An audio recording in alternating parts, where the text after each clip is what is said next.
అదేశ ఇది ఒక case study కూడా.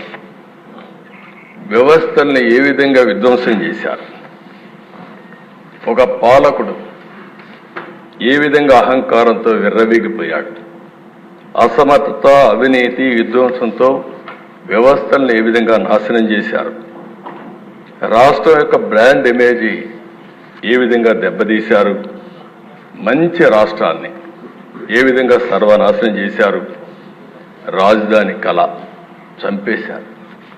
అమరావతి దేవతల రాజధాని. అలాంటి అమరావతి నిన్నటి వరకు ఏమైందో మనం చూసాం. ఈరోజు మళ్ళీ కేంద్రం 15,000 కోట్ల రూపాయలు ఆర్థిక సహాయం చేయడానికి ముందుకొచ్చారు, బడ్జెట్లో పెట్టారు. అందరి ముఖాల్లో చూస్తే ఆనందం కనపడుస్తూ ఉంది. అంటే మళ్ళా మంచి రోజులు ప్రారంభమయ్యాయనే ఆశ ఈరోజు వచ్చిందంటే ఏ విధంగా జరిగిందో మనం చూసాం. ఈరోజు అమరావతి పూర్తయింటే దిశ 2-3 లక్షల కోట్ల రూపాయలు ప్రజా సంపద మనకు వచ్చుండేది. అప్పులు చేసే అవస్థ తీరేది. అలాంటి రాజధాని పోయింది.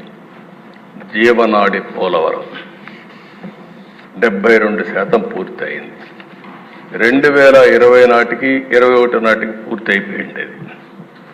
అదేశ కావాలని కాంట్రాక్ట్ను మార్చడం, అదే మరి ఆఫీసర్లు మార్చడం, రివర్స్ టెండరింగ్ పెట్టడం, కడాన అతి ముఖ్యమైన జీవనాడైనటువంటి ఈ పోలవరాన్ని గోదావరిలో కలిపేయడం. ఇప్పుడు మళ్ళీ డయాఫామ్ వాల్ నుంచి స్టార్ట్ కావాలి. కాఫర్ డ్యాముల నుంచి మళ్ళా మనం పని ప్రారంభించాలి. ఇది కూడా మనం మనస్ఫూర్తిగా ధన్యవాదాలు చెప్పాలి. కేంద్రం ఈరోజు బడ్జెట్లో చెప్పినప్పుడు పోలవరాన్ని వీలైనంత తొందరలో పూర్తి చేస్తామని నిర్దిష్టమైన హామీ ఇచ్చారు. వారికి మనస్ఫూర్తిగా అభినందనలు.